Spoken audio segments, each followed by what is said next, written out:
UK, Australia, New Zealand. ভাইয়া, আমিও দেশের বাইরে যেতে চাই। ক্রিকেট খেলতে? আরে এমবিএ করতে। কিভাবে যাচ্ছ? একেবারেই সিম্পল।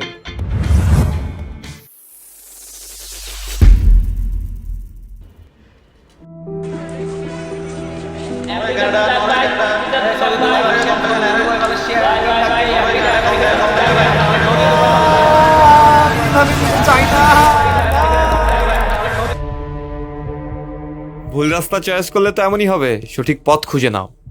শোনো, ঢাকায় 22-23 ফেব্রুয়ারি হতে যাচ্ছে দেশের সবচেয়ে বড় এডুকেশন ফেয়ার, যেখানে 45টিরও বেশি দেশের 1000-এরও বেশি ইউনিভার্সিটি, সাথে অসংখ্য স্কলারশিপ এবং ইনস্ট্যান্ট অ্যাডমিশনের সুযোগ। তো সঠিক রাস্তা খুঁজে নাও, সঠিকভাবে যাওয়ার। ফ্রি ও অনস্পট রেজিস্ট্রেশন, তাই দেরি না করে 22 ও 23 ফেব্রুয়ারি চলে আসো ফ্যাক্ট ক্যাপ ইন্টারন্যাশনাল এডুকেশন এক্সপোতে, প্যান প্যাসিফিক সোনারগাঁও, সকাল 10টা থেকে 8টা পর্যন্ত।